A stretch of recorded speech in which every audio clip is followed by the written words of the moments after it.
¿Qué tal amigos? ¿Qué tal hermanos? Qué gusto saludarles. Qué bueno es que podamos encontrarnos nuevamente aquí en su canal de Olam 7.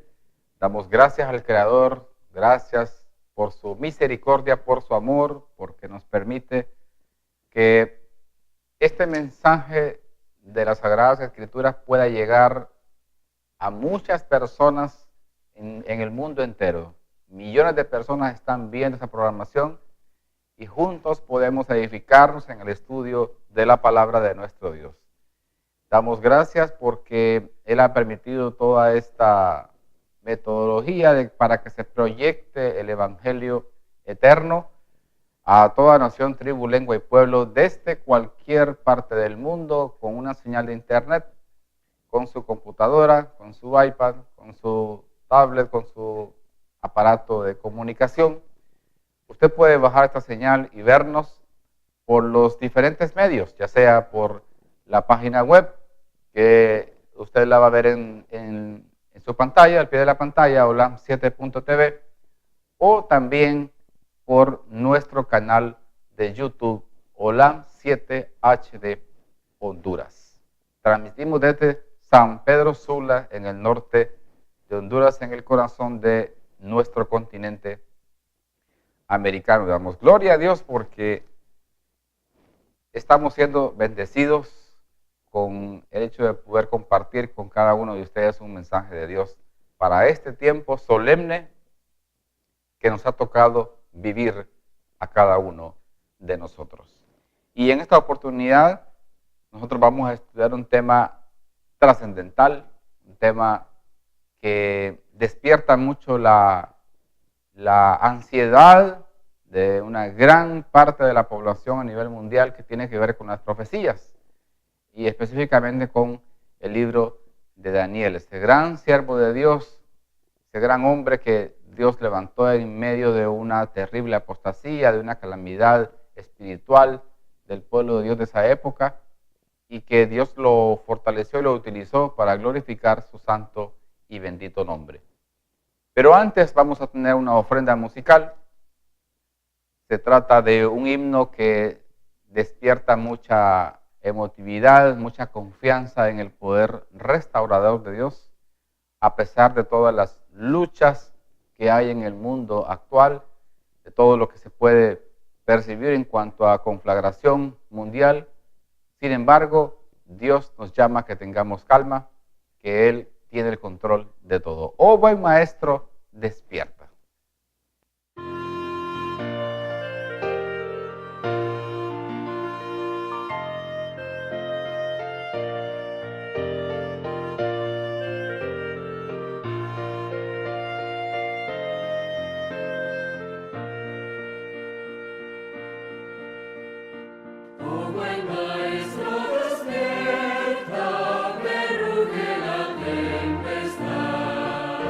La gran extensión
hermoso himno que nos eleva hasta el trono de gracia para poder confiar en que Dios está al control de todo, a pesar de las luchas y conflagraciones que se puedan levantar en un lugar o en otro del mundo, indicándonos que pronto nuestro Redentor va a venir, pero antes sabemos de que existirá un tiempo de angustia, un tiempo de aflicción para toda la tierra.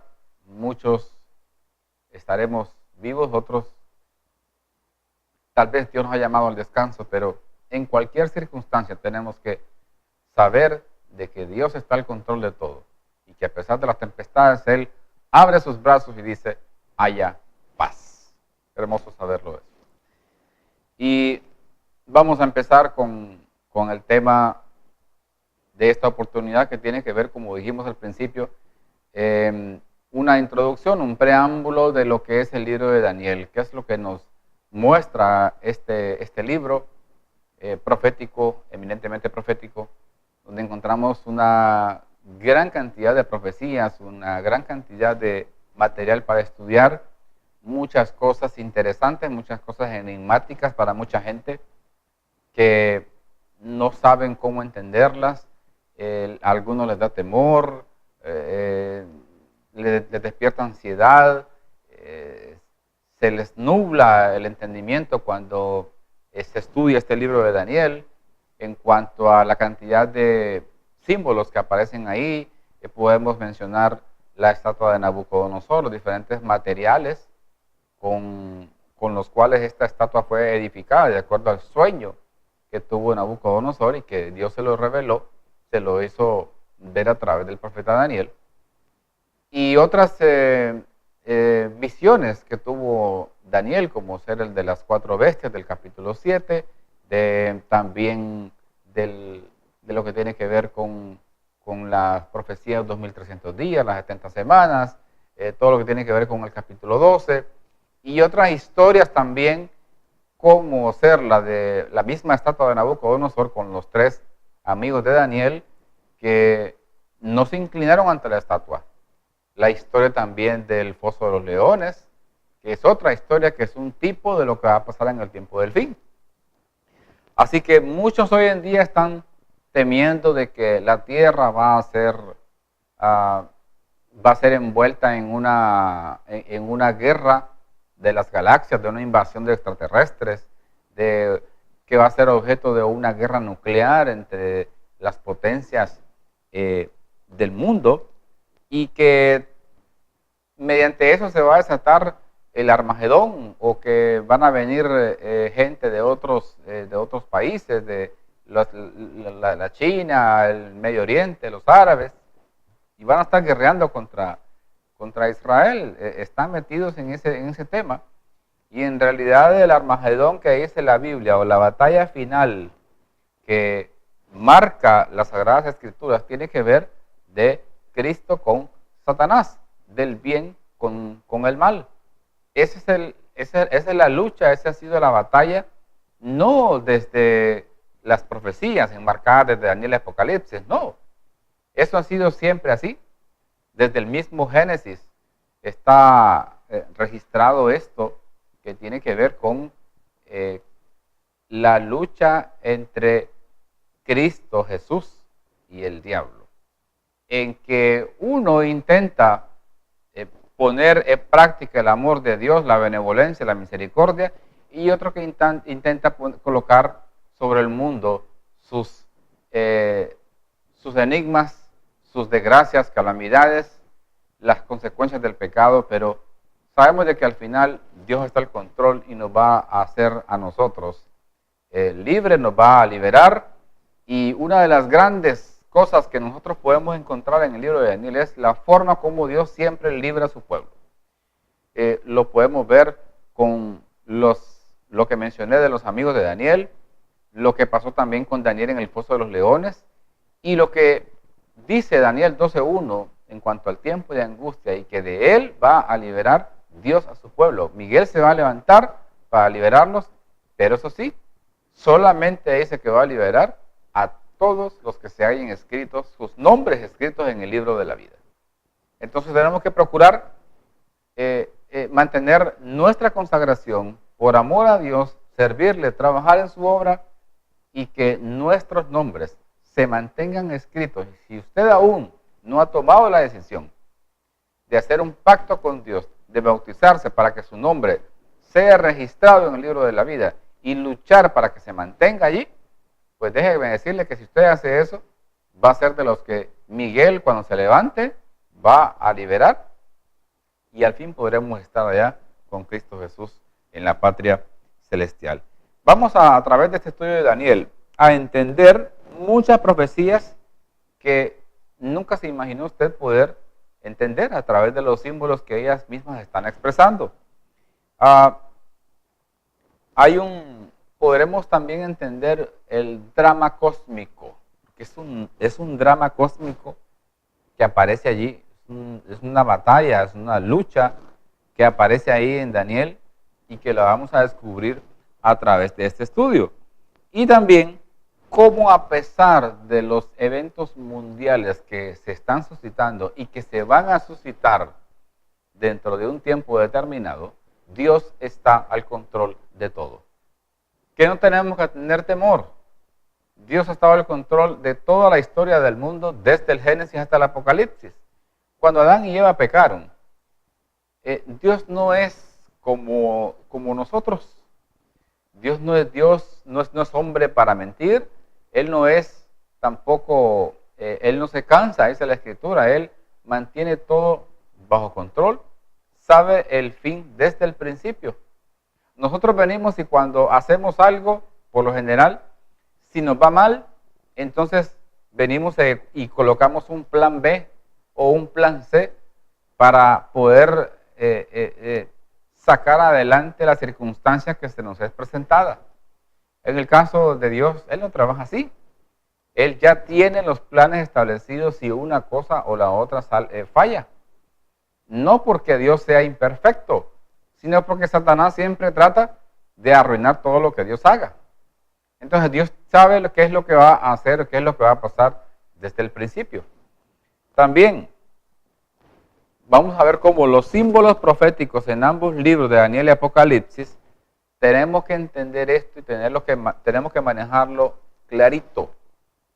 Estos asuntos, estos símbolos que aparecen en Daniel y que aparecen en Apocalipsis, son temas que pueden ser entendidos, pueden ser comprendidos por cualquier persona que decida colocar su entendimiento en las manos de Dios, que le pida a Dios sabiduría para poderlos entender.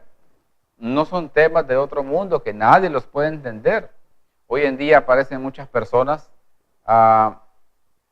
diciendo que esos temas son profundos, son demasiado grandes, demasiado enigmáticos, que nadie los puede entender.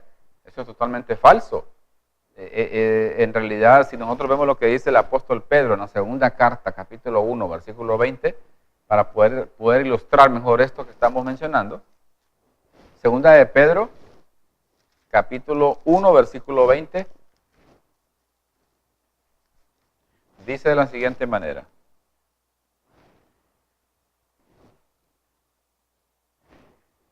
Segunda de Pedro 1:20.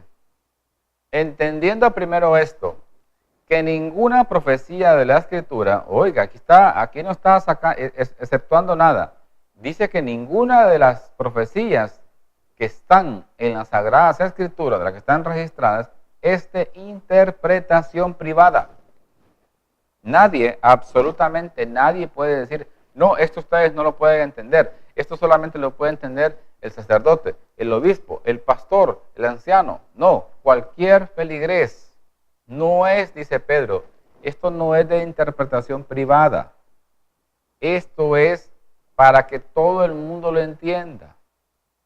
Porque recuerden que si nosotros leemos San Juan 3:16, dice que porque de tal manera amó Dios al mundo, o sea, a todos, para que todo aquel que en Él cree, está generalizando a toda la raza humana, cualquier persona que desee realmente sentarse a entender estas cosas y ver que en realidad en el centro de las profecías, porque tenemos que saber algo, tenemos que estudiar la profecía de Daniel y Apocalipsis o cualquier otra profecía, entendiendo que el centro de las profecías es Cristo.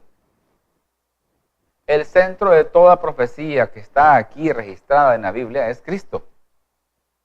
Cuando nosotros entendemos eso y buscamos estudiar y entender cualquier profecía en función de que Cristo es el centro de la misma, Él es el que está al control de todo, nosotros lo vamos a entender, lo vamos a captar mejor. Ambos libros también tienen muchas cosas que decir acerca del tiempo del fin. Y en el caso de Apocalipsis viene siendo como un complemento. En realidad eso es un complemento de lo que son las profecías que encontramos en el libro de Daniel. Y por ejemplo, solo para mencionar un ejemplo, vamos a mencionar el capítulo 7 que aparecen las 4 bestias y termina con el cuerno pequeño. Cuando nosotros vamos a Apocalipsis en capítulo 13, encontramos el complemento de esta profecía y todavía la ampliación de la misma. Va más allá, se proyecta hasta el mismo fin del tiempo del fin. Nosotros en realidad no estamos en el tiempo del fin. Yo digo que más bien estamos en el fin del tiempo del fin. Jesús dijo, no va a pasar esta generación sin que pase, que se cumplan todas estas cosas sin que llegue a su fin. Bueno, esta generación, Él está hablando de la generación que ve el cumplimiento de todo lo que encierra el capítulo 24 de Mateo. Esta generación en la que estamos es la última generación que Dios tiene sobre la tierra antes de venir de nuevo por segunda vez en gloria y majestad, ya no como un cordero inmolado. Ahora, con esto, amigos y hermanos, no estamos colocando fechas. Esto no se trata de colocar fechas. Nosotros como seres humanos somos incapaces, tenemos un entendimiento limitado, no podemos saber el día y la hora. La Biblia dice que el día y la hora nadie lo sabe, solamente el Padre. Ahora, hay una hora y hay un día ya estipulado para el regreso de Jesús. Eso sí es cierto. Pero no sabemos cuándo es. Lo que sí sabemos es todas las señales que aparecen en Mateo 24, en Marcos 13, en Lucas 21 y en las otras profecías que nos indican que el regreso de Cristo es inminente. Pronto se va a terminar todo esto. Este mar de sufrimiento, de lágrimas, de dolor, de violencia, de muerte, enfermedad. Terrible. Gente que se tiene que despedir, que tienen que enterrar a sus familiares. Es doloroso. Pronto se va a terminar y estaremos con Él allá en el cielo por toda la eternidad. Ahora, ¿quién es el autor de este libro de Daniel? ¿Y en qué fecha? Para poder nosotros empezar a ver este asunto ya del libro de Daniel. Vamos a ver en el libro de Daniel, capítulo 12. Vamos a empezar en el capítulo 12. Versículos 4, 5 y luego el versículo 9.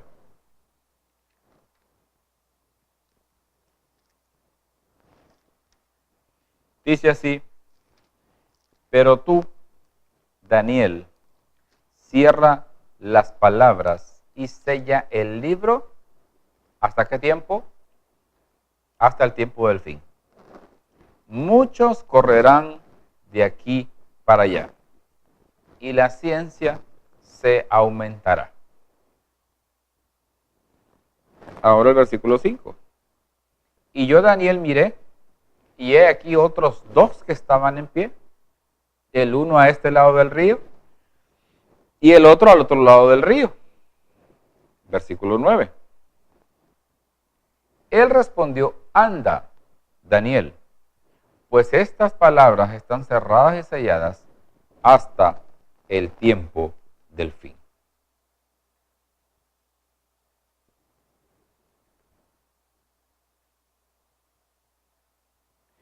Lo que tenemos que ver nosotros también, que esto que encontramos en el libro de Daniel está registrado por este hombre de Dios, no solo porque a él se le mandó a escribir y sellar las palabras de este libro, sino porque comienza en los días del reinado de Nabucodonosor. Y es exactamente el profeta Daniel el que está vivo en ese tiempo, en el tiempo del rey Nabucodonosor, rey de Babilonia, que era el imperio que gobernaba, que tenía la opresión, el control de todo el mundo de ese entonces, el imperio más grande. Así que Dios llama y levanta a este hombre, Daniel, para que fuera una luz en medio de las tinieblas espirituales que reinaba en el pueblo de Dios en aquel tiempo, porque recordamos lo que pasó con el pueblo de Dios en el tiempo de Nabucodonosor, que fue invadido Israel, fue destruido fue destruida toda la ciudad de Jerusalén, el templo, y los poquitos que quedaron, porque Dios había mandado por medio del profeta Jeremías un mensaje específico, que se dejaran llevar, que ellos habían sido ya señalados para ser destruidos, para ser llevados cautivos a causa de su desobediencia, a causa de su apostasía, a causa de su idolatría. Entonces, cuando nosotros vemos eso, ese mensaje de Jeremías es un mensaje complicadísimo. El pueblo de Dios no quería escuchar eso. El pueblo de Israel quería escuchar de qué forma Dios los iba a librar. Y Jehová le mandaba a decir al pueblo con Jeremías que si ellos no oponían resistencia, iban a conservar la vida, pero que tenían que dejarse llevar. Así que era complicadísimo escuchar eso. Y en eso apareció un profeta, un falso profeta, disque de Jehová, llamado Ananías. Y Ananías les dijo, no, vienen tiempos de paz, de calma, de seguridad. Jehová está con Israel. No va a pasar nada de eso, de lo que anuncia Jeremías. Y el pueblo dijo, sí, este es el mensaje de Jehová. Esto queremos escuchar nosotros. Luego de eso, Jeremías anunció el mensaje, se cumplió su palabra. El pueblo hizo alianzas extrañas, no permitidas por Dios, con Egipto, para poder repeler el ataque de Babilonia. Al final, el pueblo se resistió. Una gran parte fue muerta y los pocos que quedaron fueron llevados cautivos a Babilonia. Sufrieron, terriblemente sufrieron por causa de su desobediencia. Ahora, vamos a ver otro versículo también que nos habla de cómo se reconoce a Daniel como su autor. Vayamos al capítulo 24 de Mateo. ¿Qué dice el primer libro del Nuevo Testamento? Capítulo 24, versículo 15.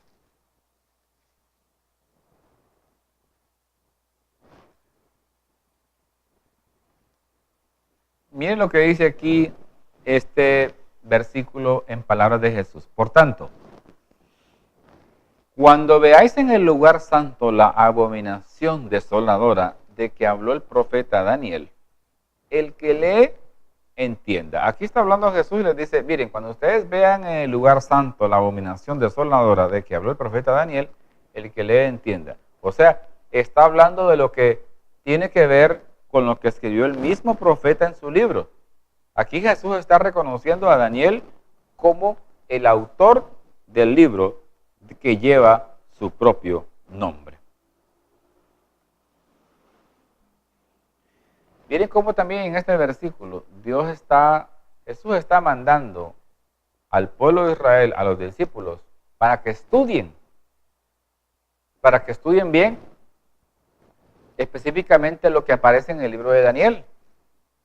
Los manda a que estudien, a que sean diligentes, que escudriñen. Porque es importante cuando veas la abominación desoladora que habló el profeta Daniel. O sea, Jesús manda a los discípulos para que ellos conozcan qué es ese asunto de la abominación desoladora. Que eso lo vamos a estudiar más adelante, en otro tema. ¿Qué detalles implican en este tema? para que ellos lo pudieran entender y estuvieran alertas, que estuvieran sabidos, porque recordemos que estas palabras de Jesús de Mateo 24 estaban enfocadas en dos eventos. Primero, con lo que tenía que ver en la destrucción de Jerusalén en el año 70, la segunda más bien. Pero tenía una segunda aplicación que tiene que ver con el tiempo del fin. El título de este capítulo 24 de Mateo es Señales del tiempo del fin. O sea, son dos aplicaciones que dio Jesús con este capítulo 24 de Mateo, lo mismo con Marcos 13 y Lucas 21 de los evangelios sinópticos. Es igual. Él quiso darle Jesús una doble aplicación. De hecho, así es. O sea, tiene una doble aplicación en el año 70 y dice el Espíritu de Profecía que ese es un pálido reflejo. Lo que pasó en el año 70 de nuestra era. Jerusalén fue destruida, el templo fue destruido, se corrió sangre por la ciudad de Jerusalén. Los judíos se resistieron y fueron muertos a manos del ejército romano. Se calcula que en esa destrucción de la ciudad de Jerusalén, más de 1 millón de judíos murieron. Qué terrible. Terribles escenas de hambre, de sed, de enfermedades, de muchas cosas que vivió el pueblo judío. En ese tiempo ya no era el pueblo de Dios. Encerrados en esa ciudad pensando que Jehová estaba con ellos, que Jehová los iba a librar, cuando que ya se sabía que la gracia de Dios se había cerrado para el pueblo de Israel cuando apedrearon a Esteban. Ahora, ¿en qué momento fue escrito este libro de Daniel? Vamos a ver Daniel 1, versículo 1.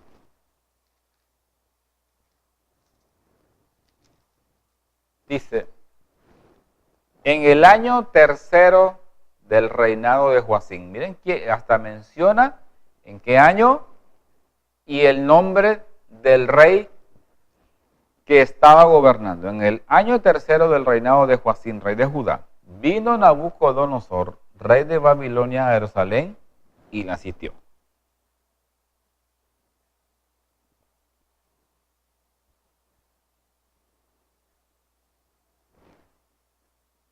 O sea, en el año tercero del reinado de Joacim, en realidad, en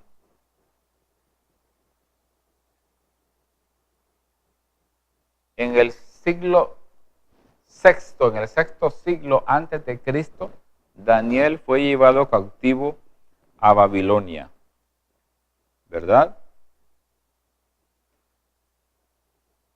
Y en el año 538 se comenzó con el imperio babilónico. O el imperio medo-persa, perdón. Luego en el año 606 que pasó todo lo que hemos descrito de la invasión de Nabucodonosor, del sitio que le hizo a la ciudad de Jerusalén, luego la destruyó y en el 538 terminó y comenzó el imperio medo-persa. ¿Qué más podemos nosotros hablar de este libro de Daniel en este preámbulo, en esta introducción que estamos haciendo del libro de Daniel?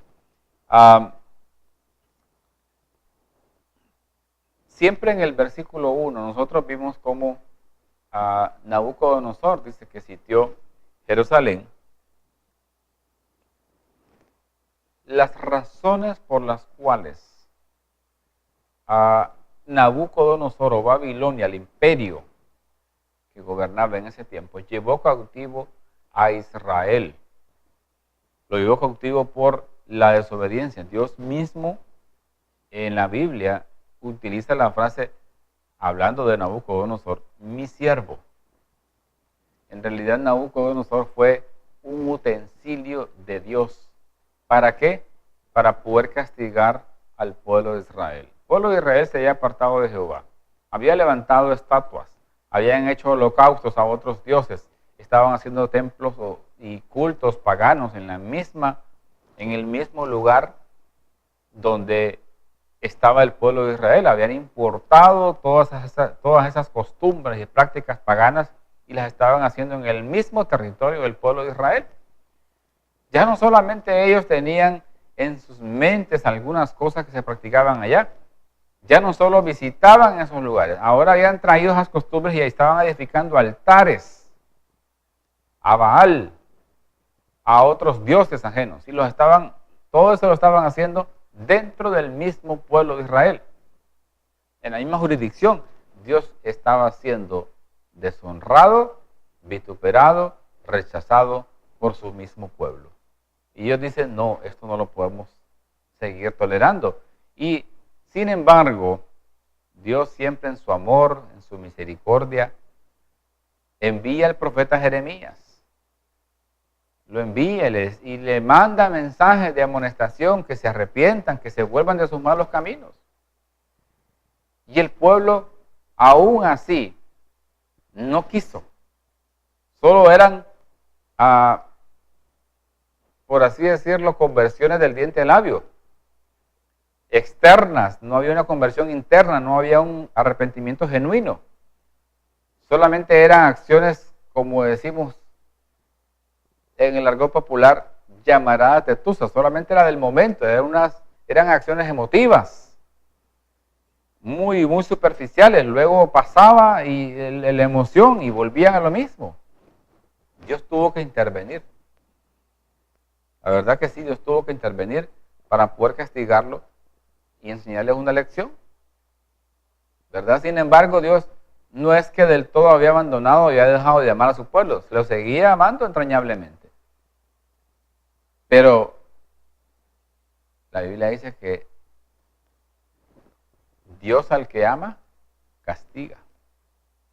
En realidad el castigo de Dios es para poder enseñarnos a nosotros una lección, para poder reconvenirnos y hacernos cambiar de nuestros malos pensamientos, que lo que hacen es llevarnos, como dice la Escritura, que para el hombre parecen buenos caminos de bien, y no, en realidad el final de esos caminos son de muerte. ¿Por qué? Porque nosotros no sabemos escoger.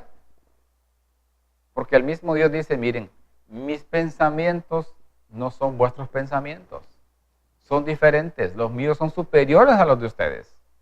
Yo quiero para ustedes prosperidad, pensamientos de paz. Así que, tristemente, las decisiones del pueblo de Israel no fueron las correctas. No escucharon la voz de Dios. Ellos querían que Dios les dijera lo que ellos querían. Ese es el problema. Y así en realidad el asunto no avanza, no camina, porque nosotros tenemos que rendir, sujetarnos a la voluntad de Dios, a lo que Él requiere, no hacer nuestra voluntad por encima de sus requerimientos, porque entonces nos vemos metidos en serios problemas. Ahora, ¿qué evento podemos ver nosotros que señala específicamente el libro de Daniel en cuanto a las profecías, en cuanto al tiempo del fin? Vamos al libro de Daniel y de nuevo al capítulo 12. Vamos a leer algo interesante allí. Luego, de nuevo al capítulo 12, en algunos versículos que leímos, en el versículo 4, versículo 9 y versículo 13.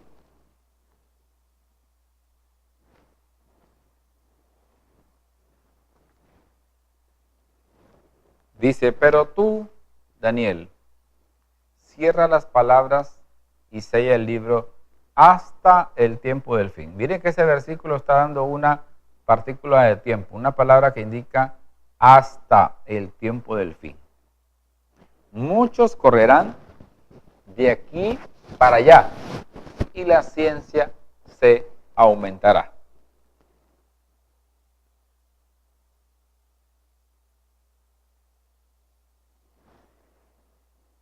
Versículo 9. Él respondió, anda, Daniel, pues estas palabras están cerradas, ¿y qué más? Y selladas hasta el tiempo del fin. Miremos que el enfoque de lo que hemos leído hasta ahorita, ya luego leeremos el versículo 13. El enfoque de esto se trata de el tiempo del fin. No está enfocando aquí el momento que el ángel le dice a Daniel que selle las palabras de este libro.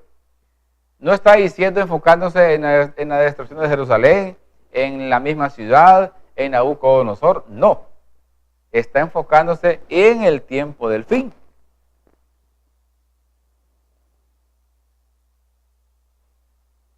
Tenemos que entender que el libro de Daniel está enfocado en nuestros últimos días. En estos últimos días que nos ha tocado, por la gracia de Dios, vivir y ver todos estos acontecimientos que nos están marcando el fin de todas las cosas.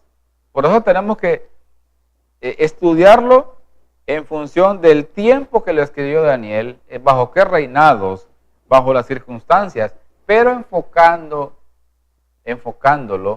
proyectándolo hacia el tiempo del fin, hacia el fin de todas las cosas. Ahora leamos el versículo 13.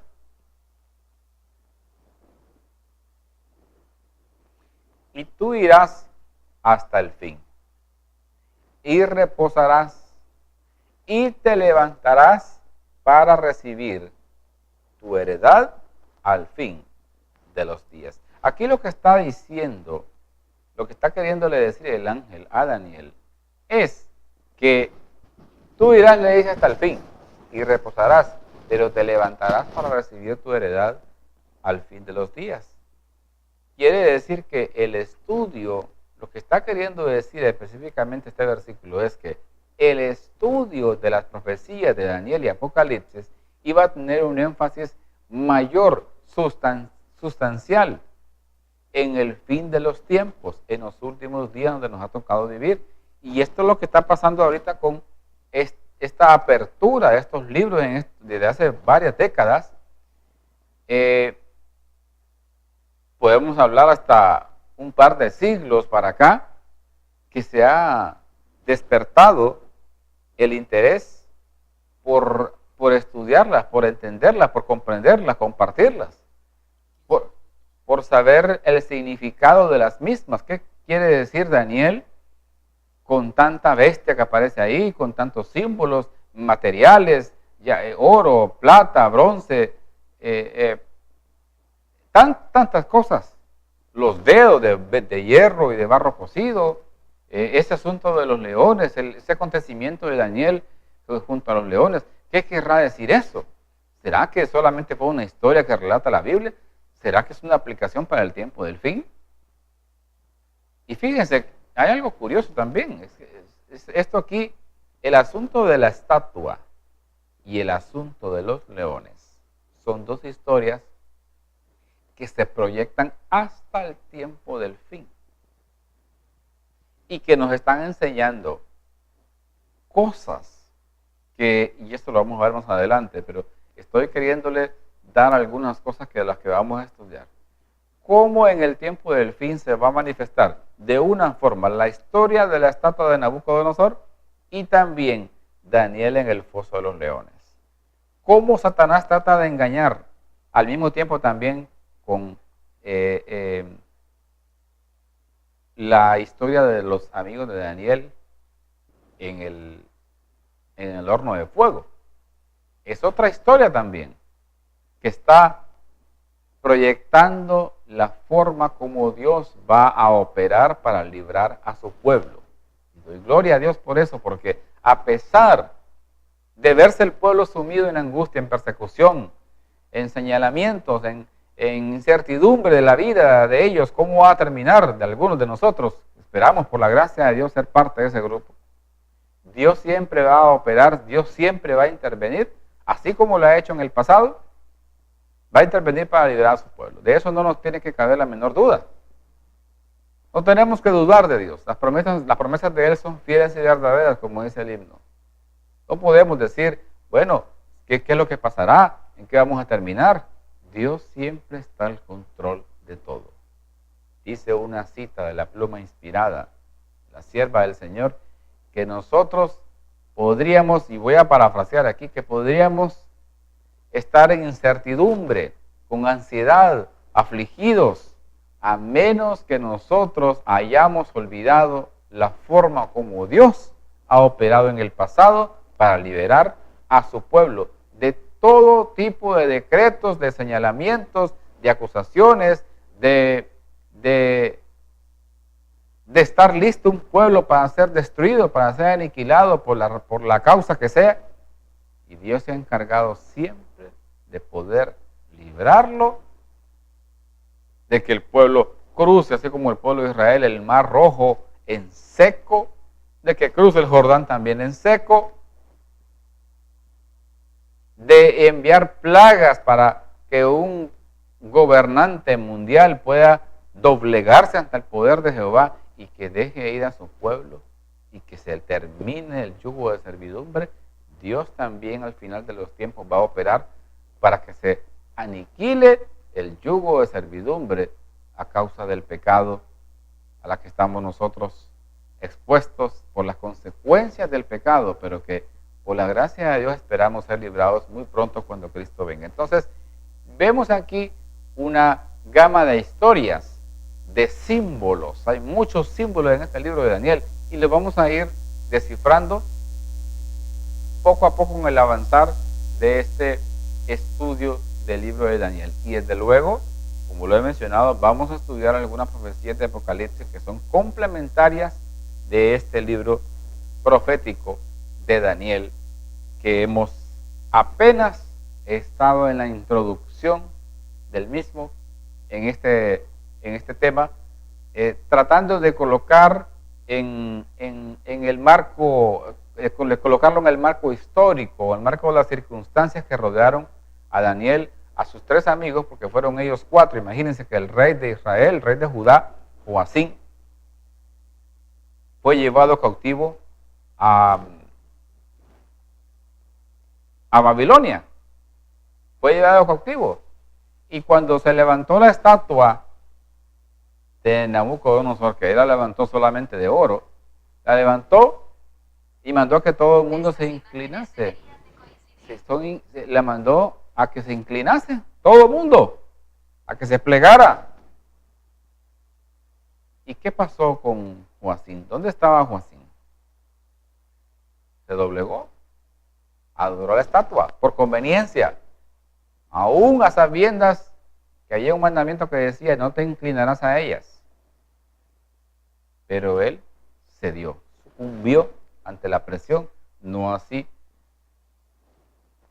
los amigos de Daniel, que se mantuvieron firmes con un así dice Jehová y dijeron no vamos a obedecer tu mandato de inclinarnos ante ninguna estatua, ante ningún hombre. Tú sabes, oh rey, cómo nos hemos conducido. La conducta, la crianza de estos muchachos fue intachable. En todo el tiempo fueron educados, fueron formados de la mejor forma, obtuvieron sabiduría superior a los demás después de que ellos decidieron servir a Dios y colocar inclusive hasta su cuerpo en ofrenda grata, un olor agradable, como dice el apóstol Pablo. Qué bueno es ver cómo Dios interviene y opera en este libro de Daniel para poder salvar a su pueblo en su momento. Pero estas historias son historias que nos deben de llenar a nosotros de confianza, de esperanza, de que Dios también, al igual que pasó con Daniel en el foso de los leones, que llegó el ángel de Jehová, describe la Biblia, y cerró la boca de los leones. Me imagino en toda la noche estos leones que se comportaron como unos tiernos gatitos que solamente miraban a Daniel, se paseaban, se acostaban, dormían. Algunos dicen que en realidad no tenían hambre, por eso no atacaron a Daniel. Si esa historia sale, Daniel luego se dio cuenta de Darío que había sido engañado, lanzó a los falsos acusadores de Daniel y ni tan siquiera habían llegado al fondo cuando los leones los devoraron. Tenían hambre, pero el ángel de Jehová cerró sus bocas para que no le hicieran daño al buen siervo de Dios, que fue fiel, que le obedeció, que se mantuvo orando 3 veces al día. Nunca Daniel decayó de su hábito de orar al Señor y alabarle en espíritu y en verdad. Al igual que los muchachos hebreos, los amigos de Daniel, dijeron, no lo vamos a hacer. Calentaron el horno 7 veces más. Y aunque sabemos que el Dios al cual nosotros adoramos nos puede librar, si no lo hiciese, dijeron ellos. ¿Qué decisión de estos jóvenes? Te decimos a ti, oh rey, que no vamos a adorar esa estatua. Se mantuvieron firmes. Y al final ya sabemos lo que pasó. Luego, siempre el ángel de Jehová interviene. Los acompaña en medio del fuego y caminaban. Qué tremenda historia. Es una gran enseñanza que nos debe servir a nosotros de motivación para poder consagrar nuestras vidas a Dios. Y a sabiendas de que en cualquier circunstancia, ya sea un horno de fuego, ya sea un foso de los leones, ya sea un calabozo, ya sea listo para ser ejecutado, como sea, Dios de una u otra manera siempre interviene para salvar a sus hijos de todo tipo de circunstancia apremiante que rodee a su pueblo. Muchos van a estar, o podremos estar, si la gracia de Dios se manifiesta en la vida de cada uno de nosotros, podremos ser parte de esas personas que algunos tal vez en calabozos, en montañas escondidos, encarcelados, listos para ser ejecutados, pero Dios no desampara a sus hijos. La Biblia dice que no he visto justo desamparado ni su descendencia que mendigue pan. El centro de las profecías de Daniel y Apocalipsis es Cristo. Cristo es el centro del mismo libro de Daniel. Vemos cómo este libro en realidad son 2 libros de un solo libro. Es un libro desde el capítulo 1 hasta el capítulo 6, donde encierra el marco histórico, y luego desde el capítulo 7 hasta el versículo 12, el marco profético. Esto lo vamos a ver un poco más a detalle para que lo podamos entender mejor y que podamos ser todos edificados espiritualmente para que podamos honrar y glorificar el nombre de nuestro Dios. Les agradezco por su atención. Que Dios bendiga la vida de cada uno de ustedes, de sus familias. Es mi mejor deseo en oración en esta oportunidad.